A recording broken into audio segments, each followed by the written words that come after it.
CNS ദേവി ഫാമിലിയിലേക്ക് സ്വാഗതം. ഇന്ന് ഞാൻ വീഡിയോയിൽ വന്നത് ഇന്നലെ ഞാൻ എടപ്പാൾ പോയപ്പോൾ എന്നും നമുക്ക് ഓരോരോ കാര്യങ്ങൾ ഇങ്ങനെ നമ്മളുടെ മനസ്സിൽ പതിയണതാണ് നമ്മൾ പറയുന്നത് കേട്ടോ. എടപ്പാൾ പോയപ്പോൾ ഒരു ഷോപ്പിലെ സെക്യൂരിറ്റി ചേട്ടൻ, ഞാൻ ഇടയ്ക്കിടയ്ക്ക് അയാളെ കാണാറുള്ളതാട്ടോ. അപ്പോൾ അയാളിങ്ങനെ ഭയങ്കര വിഷമത്തിലിരിക്കുന്നുണ്ട്.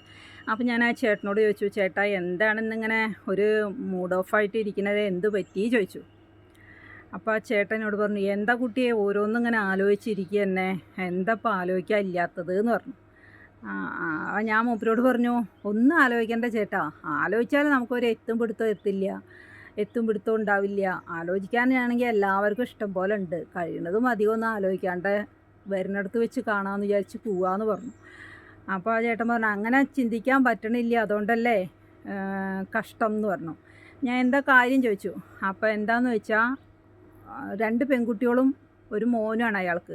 2 പെൺകുട്ടികളുടെ കല്യാണം കഴിഞ്ഞു. മോൻ +2 പഠിക്കണേ. ആ +2 പഠിക്കുന്ന മകൻ +1 കഴിഞ്ഞപ്പോൾ തുടങ്ങിയിട്ട് ക്ലാസ്സിന് പോകണില്ല. അപ്പോൾ സംഭവം എന്താണെന്ന് വെച്ചാൽ അവന് ബൈക്ക് കിട്ടാഞ്ഞിട്ട്.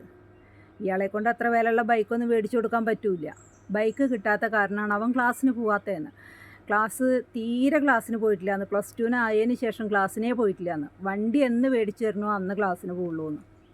ഇങ്ങനെയൊക്കെ മക്കൾ രക്ഷിതാക്കളെ കഷ്ടത്തിലാക്കി എന്താ ചെയ്യാല്ലേ?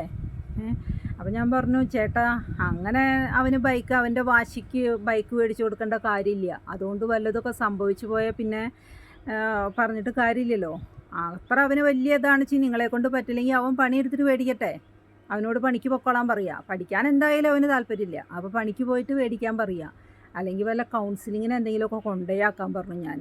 അയാളെ കണ്ടപ്പോൾ പാവം തോന്നുക. കാരണം ഓരോ രക്ഷിതാക്കളുടെ അവസ്ഥ അതല്ലേ. മക്കളൊന്നും അറിയാത്ത മാതിരി കാര്യങ്ങൾ പറയുമ്പോൾ അയാളെ എവിടെ നിന്ന് എടുത്തിട്ട് മേടിച്ചു കൊടുക്കും. അപ്പോൾ കേൾക്കുമ്പോൾ നമുക്കൊക്കെ ഒരു വിഷമമാണ്. കാരണം നമ്മളും രക്ഷിതാക്കളല്ലേ. മക്കളിങ്ങനെയൊക്കെ വാശി പിടിക്കാൻ പാടുമോ? എവിടേക്കാ മക്കളിങ്ങനെയൊക്കെ ആയാൽ എന്താ അവസ്ഥയിലേക്ക് എത്തിച്ചേരുമോ അല്ലേ? അങ്ങനെയൊക്കെ വാശി പിടിക്കുന്ന പിള്ളേർ നാളേക്കൊരു വാഗ്ദാനം നമുക്ക് പറയാൻ പറ്റുമോ? പറ്റില്ല. എന്തായാലും ആ ചേട്ടനോട് ഞാൻ പറഞ്ഞു, ഇങ്ങനത്തെ മക്കളെ ആലോചിച്ച് വിഷമിച്ചിട്ട് നമ്മളുടെ ശരീരം അസുഖങ്ങൾ വരാനുള്ളതാക്കി തീർക്കണ്ട. അവനോട് പണിയെടുത്തിട്ട് മേടിച്ചോളാൻ പറയൂ. എന്നിട്ട് അവൻ എന്താ ചെയ്യായിക്കോട്ടെ, അതിൻ്റെ അടവൊക്കെ അടച്ചോട്ടെ അവൻ.